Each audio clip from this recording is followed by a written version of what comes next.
पुनर्जन्म। दोस्तों, ये शब्द आपने ज़रूर सुना ही होगा और आप में से 95% लोग इसमें बिल्कुल विश्वास नहीं करते होंगे। इस वीडियो को बनाने से पहले मैं भी इन्हीं 95% लोगों में आता था, लेकिन जैसे मैंने ये किताब पढ़ी तो मेरे पुनर्जन्म के बारे में विचार एकदम बदल गए। अब मैंने जो पढ़ा और समझा वो मैं आपको भी बताना चाहता हूँ। दोस्तों, इस वीडियो के आखिर में मैंने ऐसे पॉइंट्स बताए हैं जो बेहद रहस्यमयी है, जिसका जवाब आज तक कोई भी नहीं दे पाया। यहाँ तक कि साइंस भी इसका कोई जवाब नहीं दे पाई, लेकिन पुनर्जन्म और कर्म सिद्धांत इसे समझा सकते हैं। दोस्तों, इस दुनिया में कुछ ऐसे अनोखे इंसान पैदा हो चुके हैं जिनकी खासकर बचपन में ऐसी याददाश्त थी जिससे वे अपने पिछले जन्म या पिछली जिंदगी के कुछ पलों को याद कर सकते थे। आपने बचपन में पाइथागोरस थ्योरम तो जरूर पढ़ी होगी। पाइथागोरस भी उन्हीं लोगों में से एक थे जो अपने पिछले जन्मों को देख सकते थे। कहा जाता है कि उनका पिछला जन्म पाइथागोरस को साफ तरीके से याद था। पाइथागोरस मानते थे कि एक इंसान को मिलने वाला सबसे बड़ा तोहफा ये है कि उसकी आत्मा देवताओं के साथ रहे और इस तरह वो पुनर्जन्म के चक्र से बच जाए।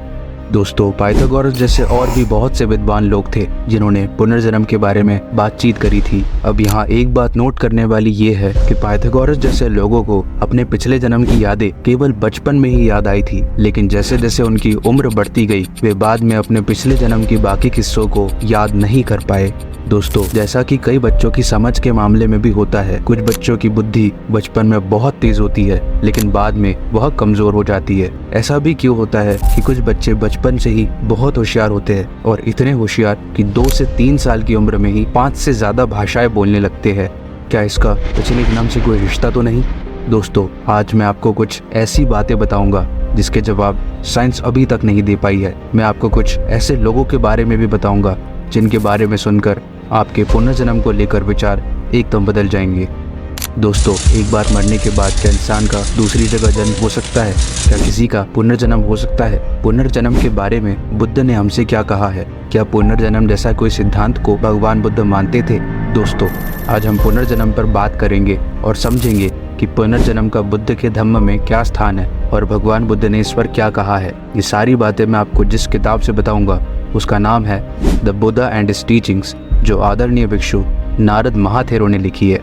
दोस्तों, आगे बढ़ने से पहले अगर आप हमारे चैनल द अम्बेडकराइट बौद्ध पर नए हैं तो अभी के अभी सब्सक्राइब कर लीजिए। हम भगवान बुद्ध और बाबा साहेब अम्बेडकर के साइंटिफिक एक्सप्लेनेशंस को आसान भाषा में समझाते हैं। चलिए बिना किसी देरी के वीडियो को शुरू करते हैं। दोस्तों, जिस रात को भगवान बुद्ध ने ज्ञान प्राप्त किया था, उस रात बुद्ध ने एक ऐसा अद्भुत ज्ञान या सिद्धि विकसित कर ली थी जिससे वह अपने और दूसरों के पिछले जन्मों को देख सकते थे। बुद्ध ने ज्ञान प्राप्त करने के बाद अपने भिक्षुओं से कहा था, मैंने गहरे ध्यान में देखा, इस धरती पर पहले मैंने कई जन्म लिए हैं। मैंने पहले ध्यान में अपने 1 जीवन, फिर 2 जीवन, फिर 3, 4, 5, 10, 20, 50 जिंदगियों तक, फिर 100, 1000, 1,00,000 वगैरह जीवनों को देख डाला। ध्यान के दूसरे पहर के समय बुद्ध ने अपने दिव्य दृष्टि से ये भी महसूस किया कि सारे जीवित प्राणी एक अवस्था से यानी एक स्टेट से गायब होकर किसी दूसरे स्टेट में फिर से प्रकट हो रहे हैं। उन्होंने नीच और सभ्य, सुंदर और बदसूरत, सुखी और दुखी प्राणियों को अपने कर्मों के अनुसार जन्म लेते हुए देखा। जिन प्राणियों ने नीच कर्म किए थे उनका जन्म बेहद बुरी जगह हुआ और जिन प्राणियों ने अच्छे कर्म किए उनका जन्म अच्छी जगह हुआ। पुनर्जन्म के प्रश्न के संबंध में ये बुद्ध के सबसे पहले कथन है। बुद्ध धम्म के ग्रंथ त्रिपिटक ये साबित करते हैं कि बुद्ध ने पुनर्जन्म के इस कठोर सत्य को किसी भी पहले से मौजूद किताब से उधार नहीं लिया था या कॉपी नहीं किया था, बल्कि बुद्ध ने अपने व्यक्तिगत ज्ञान से ही ये सारी बातें हमें बताई थी। बुद्ध का ये ज्ञान एक ऐसा ज्ञान था जो अलौकिक था, जो खुद के द्वारा ही महसूस किया गया था और जो दूसरे भी विकसित और महसूस कर सकते थे। अपनी पहली खुशी की प्रार्थना उदान में बुद्ध कहते हैं, कई जन्मों यानी अनेक जाति के माध्यम से मैं इस घर के निर्माता की तलाश में भटकता रहा और पुनर्जन्म लेता रहा। बुद्ध यहाँ पर जिस घर की बात कर रहे हैं वो है ये दुनिया। बुद्ध आगे कहते हैं, बार बार जन्म लेना मेरे लिए वास्तव में बेहद दुखद था। पाली भाषा में भगवान बुद्ध ने इस दुख को दुखा जाति पुनः पुनम कहा। धम्मचक्र सूक्त में अपने पहले प्रवचन में बुद्ध ने दूसरे आर्य सत्य पर टिप्पणी करते हुए कहा था, ये लालच या लालसा ही वो चीज है जो इस पुनर्जन्म की ओर ले जाती है। पाली में इसे कहा जाता है यायम तन्हा पोनो भाविका। दोस्तों, बुद्ध ने इस प्रवचन को इन शब्दों के साथ समाप्त किया था, अय्यम अंतिमा जाति नत्थि दानी पुनर्भवो। इसका मतलब है यह मेरा अंतिम जन्म है, अब कोई पुनर्जन्म नहीं है। दोस्तों, सुत्त पिटक के मध्यम निकाय में कहा गया है कि जब बुद्ध ने जीवित प्राणियों के प्रति दया भाव से अपनी दिव्य दृष्टि से इस दुनिया को देखा, तो इससे पहले कि उन्होंने धम्म सिखाने का फैसला किया, उन्होंने ऐसे प्राणियों को देखा जो डर के साथ बुराई और उससे परे की दुनिया को देखते हैं। इसे पाली में कहा जाता है परलोक वज्ज भय दस्सविनो। कई प्रवचनों में बुद्ध ने ये भी स्पष्ट रूप से कहा है कि बुरे काम करने वाले प्राणी मृत्यु के बाद दुखदायी अवस्था में पैदा होते हैं और अच्छे काम करने वाले प्राणी, अच्छे कर्म वाले प्राणी आनंदमय अवस्था में पैदा होते हैं। बुद्ध धर्म के 2 ग्रंथ मध्यम निकाय और अंगुत्तर निकाय में बुद्ध के कुछ पिछले जीवनों के बारे में भी बताया गया है।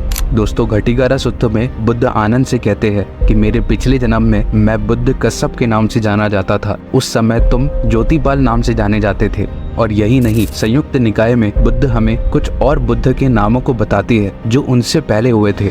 दोस्तों, एक बार बुद्ध के सबसे करीबी शिष्य आनंद ने बुद्ध से एक खास गांव में मरे हुए लोगों के भविष्य के बारे में जानना चाहा था, तो बुद्ध ने धैर्य पूर्वक उनके भविष्य बताए थे। ऐसे कई उदाहरणों को आसानी से त्रिपिटक में दिखाया जा सकता है, जिसमें बुद्ध ने पुनर्जन्म के सिद्धांत को एक योग्य सत्य के रूप में समझाया था। दोस्तों, बुद्ध के ज्ञान का पालन करते हुए उनके शिष्यों ने भी इस अलौकिक और अद्भुत ज्ञान को विकसित किया और वे अपने पिछले कई जन्मों के सीमित ज्ञान को पढ़ने में काबिल हुए। लेकिन बुद्ध की शक्ति इस दिशा में असीमित थी। भगवान बुद्ध की ताकत का इस दिशा में कोई मुकाबला नहीं था। दोस्तों, ऐसा भी नहीं है कि ये कला केवल बुद्धा और उनके भिक्षुओं को ही आती थी। बुद्ध के जन्म से पहले कुछ ऐसे भारतीय ऋषि भी थे जो इस दिव्य दर्शन जैसी अलौकिक शक्तियों को, जैसे दिव्य दृष्टि, टेलीपैथी, टेलिस्थीसिया इत्यादि के लिए जाने जाते थे। हालांकि साइंस इन सुपरनैचुरल या अलौकिक ताकतों पर कोई विचार प्रकट नहीं करता है या दखल नहीं करता है, फिर भी बौद्ध धर्म के अनुसार बहुत ज्यादा डेवलप्ड मेंटल कंसंट्रेशन वाले लोग ही इन मानसिक शक्तियों को विकसित कर पाते हैं और उनके अतीत को वो वैसे ही पढ़ पाते हैं जैसे कोई अपने वर्तमान जीवन की पिछली घटना को याद करता है। जैसे आज से 1 दिन पहले या 2 दिन पहले हमने जो भी कुछ किया था वो हमें सब याद रहता है। हम कहाँ गए थे, हमने किससे बातचीत करी थी, ये हमें याद रहता है। उसी तरह अगर कोई इस सिद्धि को प्राप्त कर लेता है तो वह अपने पिछले जन्मों को भी इसी तरह से याद कर सकता है। उनकी ध्यान की एकाग्रता से वे विचारों का सीधा कम्युनिकेशन कर पाते हैं। दोस्तों, हम कितनी बार ऐसे लोगों से मिलते हैं जिनसे हम पहले कभी नहीं मिले हैं, लेकिन ऐसा महसूस करते हैं कि वे हमारे परिचित ही है। उनसे हमें एक अलग अपनापन महसूस होता है। हम कितनी बार ऐसी जगहों पर भी जाते हैं और महसूस करते हैं कि हम उससे पूरी तरह परिचित है। हमें ऐसा लगता है कि हमने इस जगह को कहीं तो भी देखा है। धम्मपद में एक पति और पत्नी की कहानी बताई गई है जो बुद्ध को देखकर उनके चरणों में गिर पड़े और उन्हें प्रणाम किया और कहा, प्यारे बेटे, क्या बेटों का यह कर्तव्य नहीं है कि वे अपने माता पिता के बूढ़े होने पर उनकी देखभाल करें? ऐसा क्यों है कि तुमने इतने समय तक अपने आप को हमें नहीं दिखाया? यह पहली बार है जब हमने तुम्हें देखा है। बुद्ध ने माता पिता के प्यार के इस अचानक विस्फोट को इस तरह समझाया। उन्होंने कहा कि ये दोनों उनके पिछले जन्मों के दौरान कई बार उनके माता पिता रह चुके हैं। बुद्ध आगे कहते हैं, पिछले कनेक्शन या वर्तमान लाभ के माध्यम से ही पुराना प्यार पानी में कमल की तरह फिर से खिल उठता है। दोस्तों, मैं आपसे एक सवाल पूछता हूँ, इसका जवाब मुझे अभी कमेंट बॉक्स में दे दीजिए। तो सवाल ये है कि इस दुनिया में कुछ बहुत ज्यादा विकसित व्यक्तित्व और बुद्ध जैसे परम ज्ञानी लोग पैदा होते हैं। क्या वे अचानक ही पैदा होकर विकसित हो जाते हैं? क्या वे एक ही जीवन में इस परम ज्ञान को हासिल कर लेते हैं? हम कैसे कह सकते हैं कि कालिदास, शेक्सपियर जैसे प्रतिभावान व्यक्ति, रामानुजन, पास्कल, आइंस्टीन, टेस्ला जैसे होशियार व्यक्ति, भगत सिंह, महात्मा गांधी, बाबा साहेब अम्बेडकर जैसे महान व्यक्ति, इतने ज्यादा महान प्रतिभा वाले व्यक्ति कैसे बन पाए? अगर उन्होंने महान जीवन नहीं जिया होता और अतीत में इसी तरह के एक्सपीरियंसेस प्राप्त नहीं किए होते तो क्या वे इतने अधिक महान बन सकते थे? दोस्तों, क्या यह सिर्फ एक महज सहयोग है कि वे उन्हीं खास माता पिता से ही पैदा हुए और उन्हीं खास परिस्थितियों में रखे गए? दोस्तों, आप समझ रहे हो मैं क्या कहना चाह रहा हूँ? जो बच्चे इंटेलिजेंस की सारी हदें पार कर देते हैं, उनके इंटेलिजेंस का कारण साइंटिस्ट के लिए एक समस्या है। कुछ साइंटिस्ट ये भी मानते हैं कि बच्चों की अद्भुत इंटेलिजेंस उनकी ग्लैंड्स, खासकर पिट्यूटरी, पीनियल और एड्रीनल ग्लैंड्स के ज्यादा केमिकल्स रिलीज करने के कारण होती है। अब ये ग्लैंड्स या हिंदी में कहे तो ग्रंथि क्या होती है? ग्लैंड्स वो टिश्यूज है जो शरीर में ऐसे केमिकल्स रिलीज करते हैं जो हमारे शरीर का विकास करने में मदद करते हैं। कुछ ग्लैंड्स अगर ज्यादा केमिकल्स या हार्मोन्स रिलीज करते हैं तो उस व्यक्ति का इंटेलिजेंस लेवल आम लोगों की तुलना में बहुत ज्यादा बढ़ जाता है। लेकिन कैसे केवल ग्लैंड्स के ज्यादा केमिकल्स रिलीज करने से क्रिश्चियन हैंकन नाम का एक जर्मन बच्चा अपने जन्म के कुछ ही महीनों के अंदर बात करने लगा था। 1 साल की उम्र में बाइबल के अंश दोहरा सकता था, 2 साल की उम्र में ज्योग्राफी पर किसी भी प्रश्न का उत्तर दे सकता था, 3 साल की उम्र में फ्रेंच और लैटिन भाषा बोल सकता था, और यही नहीं 4 साल की उम्र में दर्शन शास्त्र का छात्र बन सकता था। दोस्तों और भी कई सारे एग्जाम्पल्स है। जॉन स्टुअर्ट मिल नाम का एक बच्चा 3 साल की उम्र में ग्रीक भाषा कैसे पढ़ सका, 6 साल की उम्र में मैकॉले वर्ल्ड हिस्ट्री कैसे लिख सका, कैसे विलियम जेम्स सिडीस संयुक्त राज्य अमेरिका का अद्भुत बच्चा 2 साल की उम्र में पढ़ और लिख सकता था, 8 साल की उम्र में फ्रेंच, रूसी, अंग्रेजी, जर्मन और कुछ लैटिन और ग्रीक भाषा बोल सकता था। मैनचेस्टर के चार्ल्स बेनेट 3 साल की उम्र में कई भाषाएं कैसे बोल सकते थे। आम लोगों के लिए ये अद्भुत घटनाएं समझ से परे है, लेकिन ना ही साइंस ये बताता है कि क्यों कुछ ग्लैंड्स केवल कुछ लोगों में ही ज्यादा हार्मोन्स रिलीज करते हैं और सब में नहीं करते। असल समस्या अब भी अनसुलझी है।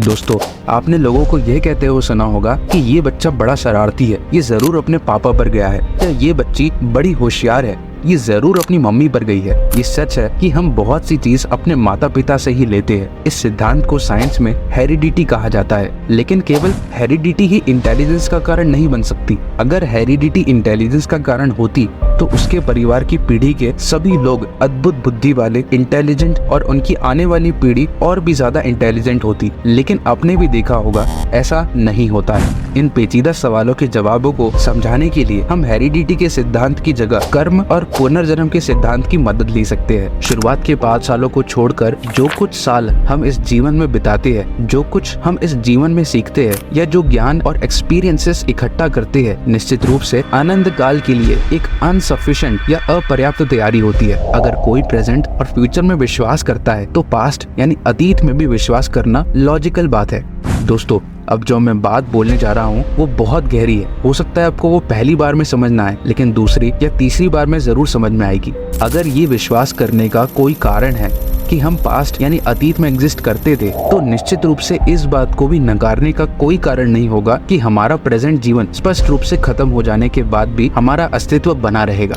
दोस्तों मैं आपको एक ऐसा मजबूत तर्क देता हूँ जो पिछले और भविष्य के जीवन का समर्थन करता है। तो आपने देखा होगा कि इस दुनिया में जो भी अच्छे लोग होते हैं वही अक्सर दुर्भाग्यशाली होते हैं, उन्हीं को अक्सर दुख झेलना पड़ता है, और जो दुष्ट या खराब व्यक्ति होते हैं वे समृद्ध होते हैं और उनके पास सारी सुख सुविधाएं होती है। असल में होता ये है कि हम खुद के द्वारा बनाए हुए जीवन में ही पैदा हुए हैं। अगर हम अपनी अच्छाइयों के बावजूद भी एक बुरा और दुखी जीवन जीने को मजबूर है तो ये हमारे पिछले बुरे कर्मों के कारण है, और अगर हमारी दुष्टता या बुरे आचरण के बावजूद हम समृद्ध है, सुखी है, तो ये हमारे पिछले अच्छे कर्मों के कारण ही है। हालांकि ये भी सच बात है कि अगर हम इस जीवन में दुख झेल रहे हैं और अगर हम दरिद्र है और इसके साथ हम अच्छे या बुरे कर्म करते हैं तो हमारा प्रेजेंट अच्छे और बुरे कर्म के अनुसार फल भी देगा। दोस्तों एक वेस्टर्न लेखक का कहना है, चाहे हम पिछले जन्म की थ्योरी में विश्वास करें या ना करें, यही एक इकलौती थ्योरी है जो हमारी रोजमर्रा की जिंदगी से संबंधित इंसानी ज्ञान को कुछ हद तक समझाने लायक है।